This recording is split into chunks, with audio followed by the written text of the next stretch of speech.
Annoor Dental College and Hospital from the Annoor Women's Brigade wishes all the participants a very happy Women's Day. Pain is one important symptom that necessitates a visit to a dental clinic. And that too, pain after doing endodontic procedure, many a times it is felt that it is iatrogenic caused by the dentist. So, my next question is, does the tooth hurt after root canal therapy? There is no absolute yes or absolute no. There may or may not be a post-endodontic pain. It all depends on the condition of the tooth and the treatment protocol we follow during the endodontic treatment procedure. If you look into the literature, the incidence of post-endodontic pain is found to be somewhere between 3 to 69%, and that too it is more commonly seen in the initial 24 to 48 hours. And for some it is a very mild pain, and for some others it can be a severe pain. So in this lecture, I will quickly tell about the various causes of pain, and I have classified it as pre-endodontic pain, inter-appointment endodontic pain, and the post-endodontic pain. So when you define pain, it is defined as an unpleasant sensation or an emotional experience that is caused due to a tissue damage, which can occur either in the pulp or in the periapical area. And this can cause inflammation, release substances that can cause pain. And if you look into the symptoms, more as I mentioned earlier, it is the pain. For some, it can be a swelling, and most of the patient complain of a sensation of pressure in the maxilla and mandible, especially the tooth where you have done the endodontic procedure within the initial 1 to 2 days of the treatment. So when a patient comes to our clinic, we have to first identify whether the pain is of pulpal origin or a periodontal origin. So if it is a pulpal origin, so our next aim is to locate the correct tooth. So when sometimes a patient comes, you will see multiple teeth involved in caries, and we have to locate the correct tooth. For that, we have to do the pulpal and the periapical test. Periapical test, what I meant is a percussion test, and pulpal test is the electric pulp test or the heat or the cold test. If we don't have an EPT, a simple heat or a cold test will help us to locate what tooth is actually causing the pain. So having located the tooth, we have to take a IOPAR, evaluate whether there is any periapical changes, and in the IOPAR, if we find any anatomical variations which we cannot look out in IOPAR, we go in for a CBCT. So locating the right tooth is very, very important. Only then we should start with the endodontic treatment protocol. If we look into the literature again, the inter-appointment pain is found to be somewhere between 2 to 20%, that too more commonly seen in case of classic instrumentation technique. That is, even before the advent of rotary, we used to do hand instrumentation. And when we do hand instrumentation, we more commonly do what is called a step back technique, where preparation is started from the apex and then gradually move towards the coronal aspect of the root canal. So if we do a step back technique, there are more chances for pushing of the debris as well as the microorganisms present inside the root canal into the periapical area. So you are increasing the number of microorganisms in the periapical area, causing more inflammation and tissue damage, leading to pain. I can classify inter-appointment pain that is caused due to mechanical reasons, chemical reasons, and microbial reasons. First, let's see what happens if we over-instrument the root canal. As we all know, all our cleaning and shaping protocol should be confined till your apical constriction. So if you violate the apical constriction and move into the periapical area, you can lead to perisymentitis and cause post-operative pain. And the tooth is vital. And if you don't have a periapical lesion, there can be bleeding. And you are violating the constriction in the apical area. So when we try to obturate the root canal, the obturation will not stay within the confines of the root canal. There can be extrusion of the sealer and the obturation material into the periapical area. Now let's see what happens if you do our instrumentation short of the apex.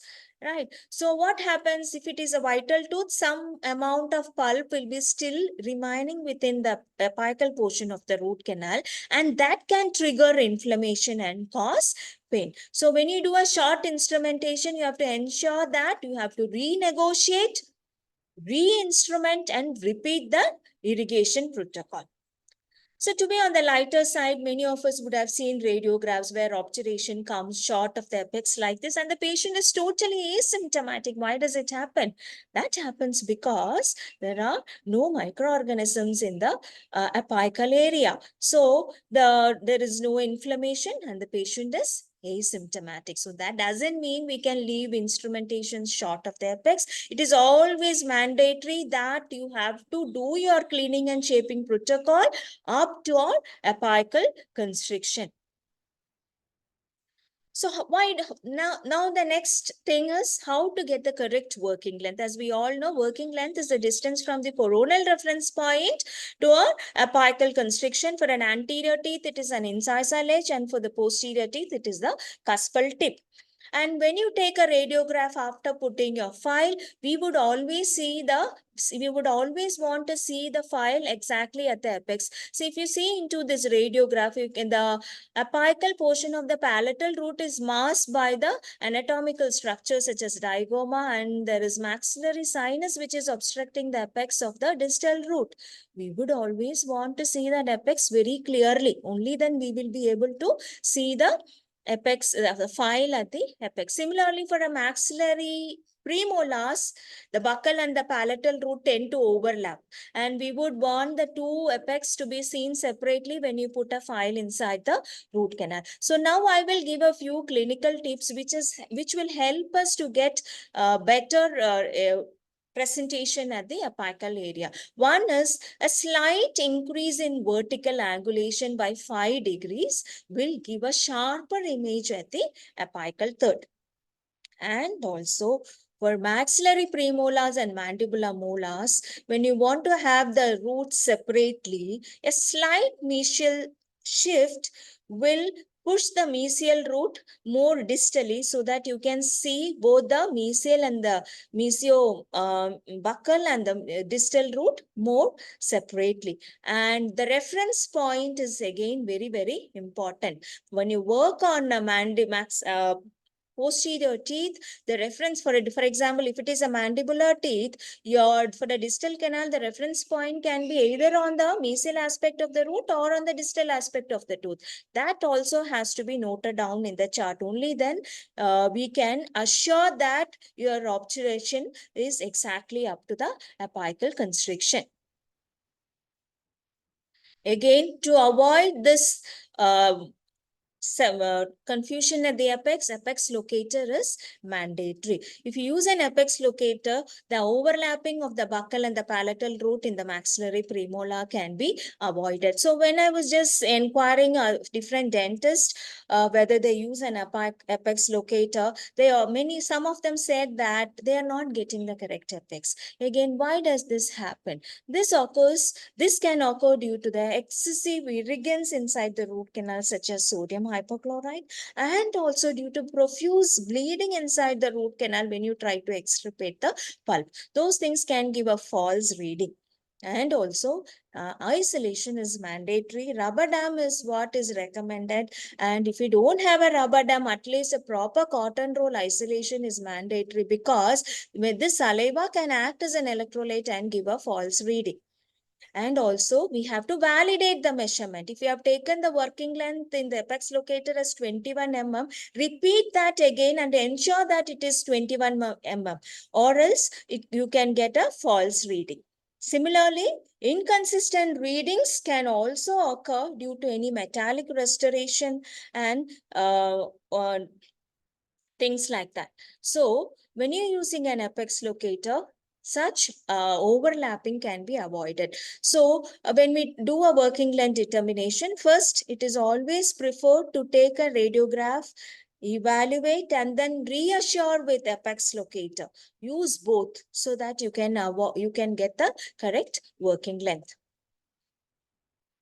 Increase in microbial load. Microorganisms are the main reason for post-endodontic pain. So to clear the root canals of microorganisms, cleaning and shaping protocol should be done in the correct way. Crown down technique is what that is recommended. That is, you start a preparation from the coronal aspect and then move towards the apical area. The rotary instruments which we use nowadays, we use this crown down technique because we can eliminate microorganisms and infected dentin going beyond the apex, less extrusion of the debris, and so hence less post-operative pain.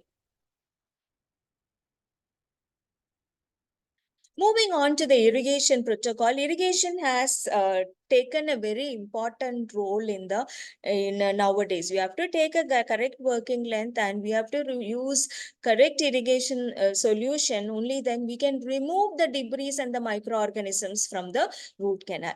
The normal irrigation protocol that is followed is either 2.5% or 5.25% sodium hypochlorite. If you are using higher concentration of sodium hypochlorite, the amount of sodium hypochlorite can be reduced. If you're using less concentration, more quantity of sodium hypochlorite have to be used. And the chlorhexidine is indicated only in case of non-vital teeth. So in a vital teeth, it is sodium hypochlorite, and the last irrigant in all these cases, it is 17% EDTA. Why EDTA is mandatory is only if you use EDTA, the smear layer can be removed from the root canal wall, because the smear layer again contains dentin debris and microorganisms. So the normal irrigation protocol is sodium hypochlorite and EDTA and saline.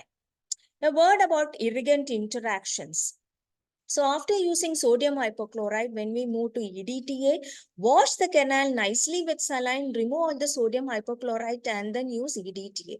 Because this sodium hypochlorite can interact with EDTA and form a white precipitate, which again is going to hamper the root canal.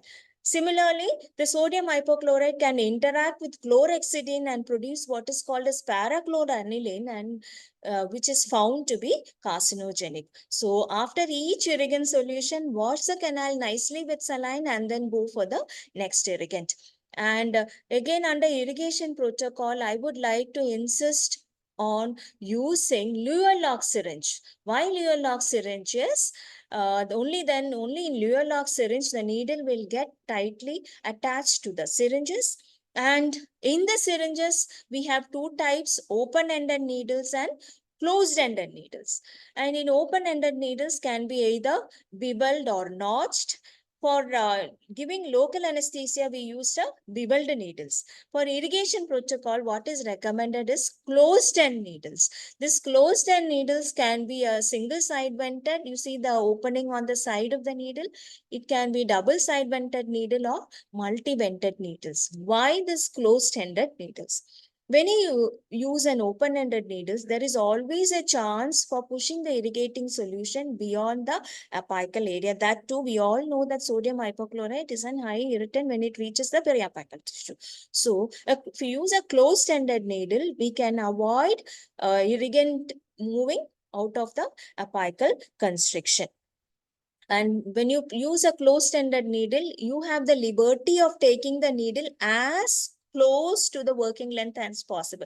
And what they say is, if it is 23 mm root canal length, you have to take the needle up to 22 mm. You don't have to bother because the irrigant will go into the parapical area because the end is closed. Why side vented needles? When you use a side vented needle, this irrigating solution will attack the root canal wall, and this will remove the debris and microorganisms from the root canal. And you have these irrigating needles of various gauges like 30 gauge, 27 gauge and 23 gauge. We can either go in for 27 gauge needle or a 30 gauge needle. All these needles are available online in Amazon. And you have to enlarge the canal sufficiently. Only then these needles will go as close to the working length as possible. So cleaning and shaping goes hand in hand. Only if you shape the canal properly with the correct size, this needle will go up to the apex. So when the irrigation, we have to always keep it in mind that it is closed end needles which has to be taken as close to the working length as possible. Only then the apical third can be cleaned properly, because in the apical third you have the lateral canals and the accessory canals which is going to harbor all the microorganisms. So irrigation plays a very important role in preventing the post-endodontic pain.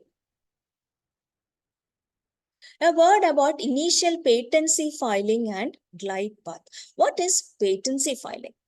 The first file which we put inside the root canal is a number 10 size file. So with the number 10 size file, you check the patency. Patency means the shape of the canal orifice, and then you gradually put the file through the middle third into the apical third and ensure that the canal is patent up to your apical constriction. Never put a large size file initially. When you put a large size file, you tend to push the debris into the periapical area, and there are more chances for ledge formation. The first file you insert inside the root canal should be always a number 10 size file. We have smaller size file like 6 and 8. That is recommended only if you feel the canals are calcified or the canals are very thin. So after having located the initial patency of the canal till the apical constriction, the next important aspect is taking a glide path. Glide path means when you put a file inside the root canal, it has to glide through the canal till your apical constriction. That is, if you want to put a number 15 size file inside the root canal, the number 10 size file should be loose inside the canal. Only then we will go to a number 15 size file.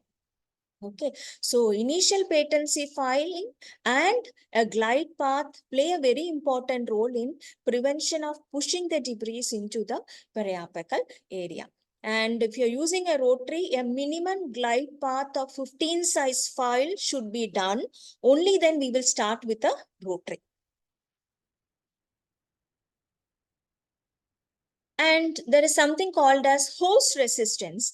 In some patients, there are genetic markers which cause more release of interleukin 1 and cause periapical pathosis and cause persistent apical periodontitis. That also we have to keep it in mind, because again, as I was mentioning earlier, microorganisms are the main reason for post-endodontic pain. So during the cleaning and shaping protocol, we have to ensure that the microorganisms are completely removed from the root canal. Chemicals, the most commonest chemical that tend to cause post-operative pain is, as we all know, it is sodium hypochlorite. So when we are using sodium hypochlorite, we have to be very careful. So if you use a closed end needle to a great extent, you can avoid pushing of the irrigants into the periapical area. So what happens when sodium hypochlorite extrusion occurs? Definitely the patient is going to have a inter-appointment pain or a post-endodontic pain. So when you suspect there is a sodium hypochlorite extrusion, the patient will immediately say he's got a very severe pain. And the only thing we can do that time is use ample quantity of saline, try to remove and or dilute the sodium hypochlorite that has gone inside the periapical area, right? And you will get a swelling something like this, right? So wash the canal nicely with saline, and for a day we can give an open dressing, and just to ensure that there is no pressure inside the periapical area. Don't leave it under open dressing. This is the only condition which I would tell you to give an open dressing for a few hours. Otherwise, there is no concept of open dressing nowadays. And if you suspect an extrusion of sodium hypochlorite, a supportive therapy of antibiotic and analgesics is indicated. Extrusion of calcium hydroxide. Again, calcium hydroxide is a highly alkaline material. If it goes into the periapical area, if you suspect it has gone into the periapical area, preferably give anti-inflammatory, or else the patient will have a post-endodontic pain. And off late, many of you would have seen a patient where injection of calcium hydroxide has gone beyond the periapex and cause damage to the face. So you have to be very careful. Don't inject calcium hydroxide just like that with that injecting syringe. You can either use a lentulospiral or a file in a reverse direction to coat the canal with a sealer. Don't inject it. There are more chances for apical extrusion of calcium hydroxide. Moving on to post-endodontic pain, the most commonest reason for post-endodontic pain is extrusion of the obturating material into the beyond the apical constriction. So if you take a proper working length determination, this can be avoided. And never do an obturation when a patient comes with an open access cavity, a cavity like this which is incompletely done and you have all the food particles remaining inside the chamber. Don't do a obturation in the first visit. Clean the canal nicely, give a medicament of calcium hydroxide, and then only go in for obturation in the next setting. Yes, you can do an obturation, provided you can ensure that your irrigation protocol is done properly. Again, during the inter-appointment time period, the temporary filling material should be intact when the patient comes for obturation. A minimum thickness of 4 mm is indicated when the patient comes for obturation, or else this zinc oxide eugenol is not a good material. If you suspect the temporary material will not stay because of the white cavity, glass ionomer cement is indicated. Missed canals. When you suspect missed canals, especially I would always like to say that in the maxillary molar, it is no more 3 canal morphology, minimum 4 canals. 92 to 93% of the cases you have MB2 canals. So if you don't locate an MB2 in the first visit, do obturation only in the second visit. Just ensure that there is no missed canals. And again, when you work on different teeth, we have always felt that mandibular premolars radiograph should be taken very clearly, because there are more chances for bifurcation of the canals in the apical area. So whenever you suspect a bifurcation in the radiograph, take a CBCT, ensure, and then only proceed with obturation. So after doing an obturation, when we are looking into the literature, they say that compared to different obturation technique like single cone obturation, lateral condensation, and thermophil technique, single cone obturation techniques show least post-endodontic pain compared to that of lateral condensation and thermophil technique. Okay, and again, when you use a bioceramic sealer, compared to that of a zinc oxide eugenol sealer, less post-operative pain. Even if a bioceramic sealer goes beyond 1 to 2 mm into the apex, the patient will not have any post-endodontic pain. Again, now it is always recommended to use bioceramic sealer because it has got antimicrobial activity too, and it has got osteoblastic activity. So better healing in the periapical area. Occlusal reduction. Do we do occlusal reduction or not? And if so, when to do occlusal reduction? Whenever there is a severe pre-endodontic pain, and if the tooth is vital, it is always mandatory or necessary to go in for an occlusal reduction. Otherwise, the patient will develop a post-endodontic pain. In a patient with a large lesion, there are less chances of less there is not much needed for an occlusal reduction. And when we do an occlusal reduction, do not just like that make the cuspal flat. The occlusal reduction has to be done in both centric and eccentric motions. You should do the occlusal reduction along the cuspal contour. So occlusal reduction play a very important role in reducing the post-endodontic pain.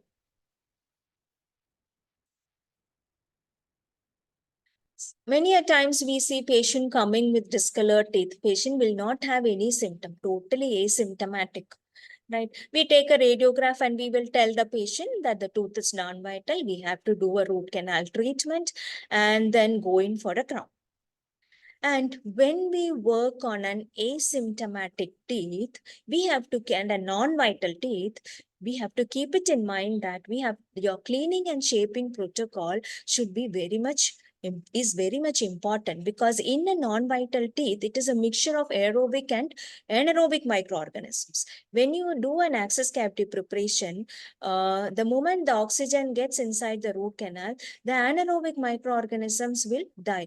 The aerobic microorganisms becomes more virulent, and if your cleaning is not proper, these aerobic microorganisms become more virulent, and a chronic asymptomatic case becomes a symptomatic case. So that is why a totally asymptomatic case, if the cleaning and shaping protocol, the patient will, if cleaning and shaping protocol is not done adequately, the patient will develop a post-endodontic pain. Again, in a non-vital teeth, as I mentioned earlier, along with sodium hypochlorite, always use chlorhexidine also. Coming to single visit and multi-visit endodontics, studies have shown that there is no significant difference between the two treatment protocol, right? But I would always suggest that in a patient with severe pre-endodontic pain, try to avoid single visit endodontics. And if you need to do a single visit endodontics, always do a mild occlusal reduction and then do the single visit endodontics. Moving to retreatment endodontics, two-visit endodontic treatment with intracanal medicament is found to be effective in reducing the post-operative pain.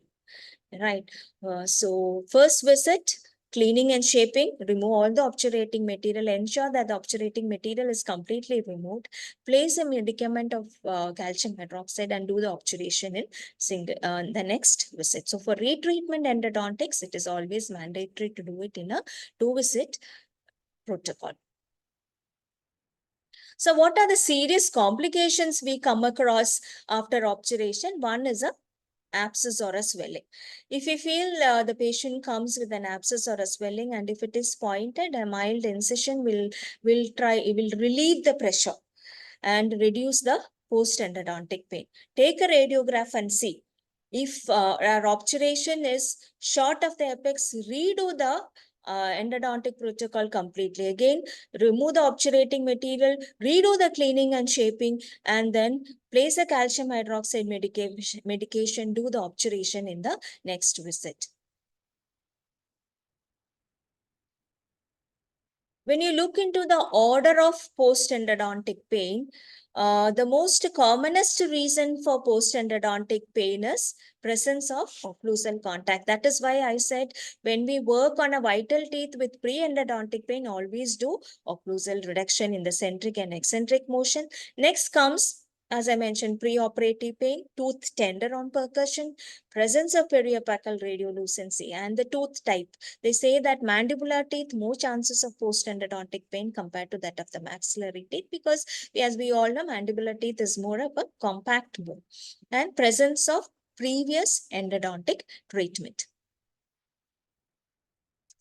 Moving on to pharmacological management, we have to see whenever you do an endodontic procedure, we have to tell the patient that we are doing something, we are removing the tissue from the root canal, so that because of that, there can be a pain. So you have to tell the patient there can be some amount of pain, and to prevent the inter-appointment pain or a post-endodontic pain. The drugs which is commonly indicated are NSAIDs. Ibuprofen at a dose of 600 mg is found to be more effective in relieving the pain 6 hours after endodontic treatment, or a combination of ibuprofen with acetaminophen is found to be more effective. Ketoprofen has also been found to be effective in cases of very severe pain. Ketorolac-tromethamine IM is found to be effective in severe tooth pain prior to any definitive treatment. So when you suspect that the patient is not found to be cooperative, there is a very severe pre-endodontic pain, and IM with ketorolac-tromethamine is found to be effective. The commonly asked questions: what happens when the patient develops a swelling or an abscess after obturation? As I mentioned earlier, if you feel that the obturation is incomplete, redo the entire obturation. If the obturation is intact, if the obturation is correct after the apical constriction, do incision and drainage.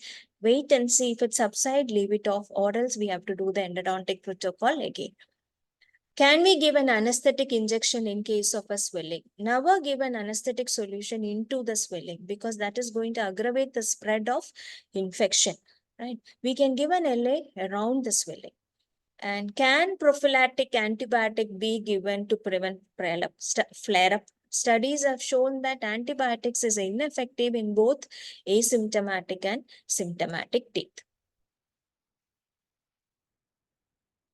So the take-home message is: ensure the correct treatment protocol starting from the access cavity preparation, cleaning and shaping, and obturation. Everything should be done under total aseptic procedure. And NSAIDs is found to be effective in the initial 24 hours. And do not overreact and initiate retreatment or extraction when the patient comes back with post-endodontic pain. Give analgesics, wait and see. If your obturation is up to your apical constriction, don't do any retreatment immediately. Wait, recall the patient after 1 week. See, if the pain persists, we should think of doing a endodontic treatment again. Most of the cases, if your obturation is up to your apical constriction and if you have done it in the correct treatment protocol, you don't have to be bothered. It is wait and see. So thank you from the entire Annoor team who have worked behind in bringing out this AWIC 2024. And I thank all the participants for the patient listening. Thank you.